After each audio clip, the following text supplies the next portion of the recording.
I'm gonna try not to cry while making this video. Start of the game, we saw the Mavericks come out punching and the Celtics missing shots. The Mavericks were emphatic on getting in the paint because there is no shot blocker there, and that's how they've started every game. Normally Porzingis checks in, and then the Mavericks can't score because of his presence, but the C's didn't have that luxury tonight, and we saw that, so the Mavericks were attacking the basket constantly for the entire game, causing havoc for Boston. Instead of Porzingis coming in to save them on offense, though, Jayson Tatum decided to show up in the first half. I mean, he hit 3 shots, which is a first quarter record so far in these finals for him. Kyrie also decided to show up early, but the 3-ball still looked to be a little bit of a kryptonite for him early on. The energy from Jaylen Brown was extremely high during Boston's 11-0 run with his switchability and him just doing his thing on both ends. And I came to a realization early in the second quarter about him and Tatum.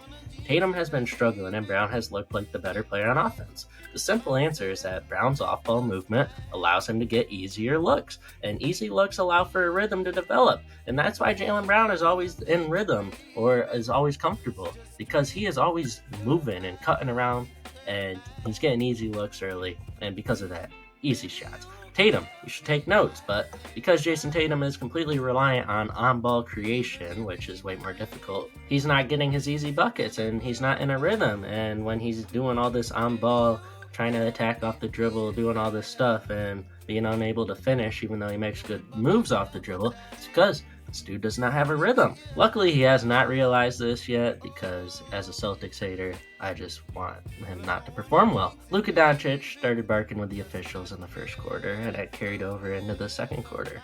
But this would cause his team to give up easy points, and the bickering affected his play on the offensive end significantly in the first half. But the Mavericks got vintage Kyrie back in the second quarter as the kryptonic 3 started falling.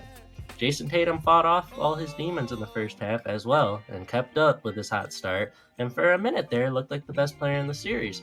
Thankfully, Luka got back in rhythm and killed that narrative instantly. Jrue Holiday kept the Celtics going again with his rebounding on offense as the Celtics offense just started chucking threes again. The half ended and I saw Kyrie was 8 of 14. And 3 of those misses were point-blank shots he normally makes, which was brutal to think about, but he and Luka scored essentially every point in the first for Dallas. So if Dallas's role players show up in the second half, then they should win, right? Well, Sam Hauser outplays them all as a whole in the second half like he did in the first. The Mavericks are cooked. But shout out Sam Hauser, he had a good first half. It's really funny how I said Jayson Tatum needs to have better off-ball movement in the second half, or just in general, to get a scoring rhythm. And the first thing he did in the second half, he had a backdoor cut and it led to an easy layup. And that could have sparked the rhythm for him. Focusing more on Luka Doncic though, all the ranting and complaining and whining he did in the first half actually worked in his favor to start the second half because he actually got a call immediately. Thank goodness he wasn't shooting 50% from the line tonight like he did in Game 2 because that free throw shooting was atrocious. Tonight wasn't that atrocious. But when Boston goes 6 for 6 from the field to start the half, Dallas isn't really going to do much about it. At least Luka and Kyrie could still score in the second half because no one else certainly could in that starting lineup.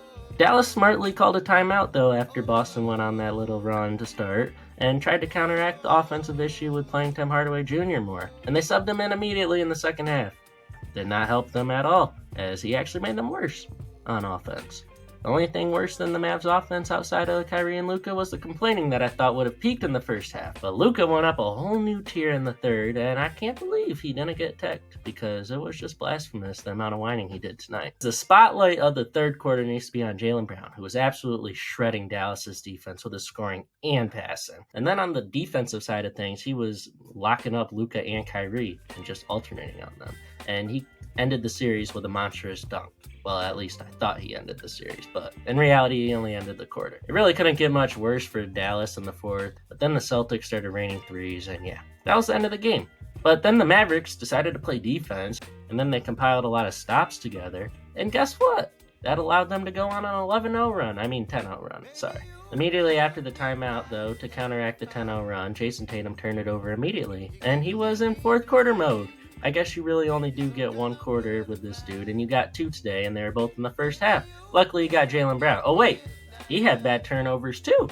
And, yeah, the run just kept growing while the lead shrank for Boston. And, yes, Luka did foul out. I called a Kyrie Irving legacy game. At least it was for a moment. And then PJ Washington got called for an offensive foul on a moving screen. That was a terrible call. He was not moving. He was set. But yeah, I'm just not happy about that at all. The very next play after that, Derek White hit a three. You really can't make it up. And with no Luka Doncic on offense, it was the Kyrie Irving show. But Kyrie really couldn't do it alone. And on the Celtics side of things, to close it out, Jaylen Brown, of course, hit the clutch shots to seal the game. The way some of y'all are done with the 90s, I'm done with Jayson Tatum because Jayson Tatum just loves to piss me off. Alright? He pisses me off. You know why? Because he just has one somewhat decent game in the NBA Finals scoring-wise, and now all of his fans, his entire fan base, is going to be blowing up social media, TikTok, Instagram, whatever social media apps you use outside of YouTube. Even YouTube, there's some Jayson Tatum lovers on YouTube. But whoever's a Jayson Tatum lover is not going to stop talking about this 31 points he had today. Alright, we're going to react to the box score in a second. But there's just no fathomable way that you can tell me that Jayson Tatum has been the best player in this NBA Finals on the Celtics. It's without a doubt Jaylen Brown. Jaylen Brown is putting up similar numbers while guarding Luka and Kyrie, being the defensive disruptor. Okay, Jayson Tatum is a good defender. He's sitting on Gafford the whole game, alright? Like, Gafford's not going to do anything outside of the paint. He's doing a good job keeping him off the glass. He's doing a great job eliminating a lot there. I'm not here to tarnish Jayson Tatum's defense. I'm here to say Jaylen Brown is doing everything on offense and taking up the biggest role on defense. He's also being consistent with his performance. He's doing things consistently. Even when he doesn't have his scoring going, he's cutting. He's moving up the ball. He's doing all these other things on offense to allow him to get going on offense. Why do you think he's so comfortable taking these shots right now? It's because he's creating simple looks early in the game to establish himself. And whenever he needs to get in a rhythm, he just does things. He makes a stop on defense and gets an easy layup, an easy dunk. Like the third quarter, he went absolutely crazy. Now, I know Jayson Tatum had a great first half. I'm not here to say Jayson Tatum had a bad game. I'm just here to say that if you're going to keep cutting him slack, he shot probably 42% today, 11 to 26. Yeah, probably 42%. But you can't keep letting him get away with terrible performances to start and end series.